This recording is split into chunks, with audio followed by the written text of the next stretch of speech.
Paris अपने बाप के पास जाएगी, उसे जाकर कहेगी कि उसे ये शादी बिल्कुल भी नहीं करनी, लेकिन पारिस का बाप पारिस को समझाएगा कि ये शादी तुम्हें करना होगी। तो पारिस कहती है कि हर वक्त आप मेरे पर अपने फैसले मुसल्लत क्यों करते हैं? अगर आपने मेरी शादी हारून से करवानी थी तो ज़वार को मेरा मुहाफ़िज़ इस तरह क्यों बनाया था? मुझे नहीं लगता था कि वो मेरा मुहाफ़िज़ था, बल्कि मुझे लगता था कि उसकी पर्सनल ज़िम्मेदारी है मुझे प्रोटेक्ट करना, और वही मुझे प्रोटेक्ट कर सकता है। और आज आप कह रहे हैं कि मैं ज़वार को छोड़ दूं, ज़वार से शादी ना करूं बल्कि हारून से कर लूं, तो बाबा ऐसा मैं नहीं कर सकती। मैं आपको बता चुकी हूं। तो बेज़ात जो होता है वो अपनी बेटी को समझाता है और कहता है कि हारून के पास बेहतर मुस्तकबिल है, ब्राइट फ्यूचर है, और जो ज़वार है उसके पास क्या है?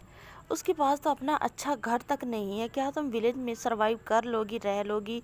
पारिस अपने बाप से कहती है कि मैं चीज़ों को नहीं देखती, आपके पास बहुत सारी प्रॉपर्टी है जो कि मेरी है, और आप मुझे घर भी दिलवा सकते हैं। तो जो होता है बेज़ार शाह वो कहता है, अच्छा तो तुम शुरू से ही मतलब ये आदत डालना चाहती हो, इस लड़के से तुम्हारी शादी हो, उसका खर्चा तुम्हारा बाप उठाए। पारिस को तो बहुत ज़्यादा गुस्सा आ जाता है। पारिस कहती है कि बाबा मेरा ये मतलब नहीं था। अब बेज़ार शाह जो होता है वो तो अंदर अंदर से खुशी होता है कि ज़वार से उसकी बेटी की शादी हो जाए, लेकिन ऊपर से वो ये सारी बातें कर रहा होता है। अब जो होता है ज़वार से पारिस कहेगी कि रिश्ता लेकर आओ। ज़वार अपने बाप को, अपनी फैमिली को लेकर आ जाएगा और ज़वार बेज़ार शाह से रिश्ता मांगेगा।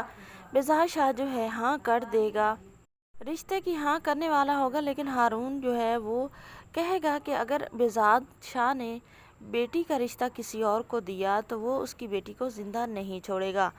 अब जो होता है बेज़ार शाह वो भी एक चाल चलेगा, वो शादी की डेट रख देगा और ज़वार को भी उस शादी पर इनवाइट कर लेगा। पारिस जो होगी वो ऐन मौका पर ही इनकार कर देगी। जैसे ही निकाह पढ़ाना चाहेगा वो इनकार कर देगी, क्योंकि सब ने ये प्लानिंग की हुई होगी और वक्त पर ज़वार मौजूद होगा। तो अब जो बेज़ार शाह होगा वो यही सोचेगा और यही कहेगा कि उसकी किसी तरह इज़्ज़त बच जाए। तो अब ज़वार नेकी करेगा, आगे बढ़कर कह देगा कि वो पारिस से निकाह करेगा, वो पारिस से शादी करके इज़्ज़त बचाएगा जो है बेज़ार शाह उसकी। तो जो बेज़ार शाह है वो तो उसको गले लगा लेगा और कहेगा कि मुझे पता था और यकीन था कि तुम हर जगह पर बेटों वाला किरदार ही निभाओगे, और वो तुमने निभाया है मेरी इज़्ज़त बचा के। तो इस तरह वहाँ पर सडनली मतलब अचानक से ही किसी को पता ही नहीं होगा और ज़वार और पारिस का निकाह हो जाएगा। तो अब जो है रेशम बहुत ज़्यादा परेशान होगी और हारून भी।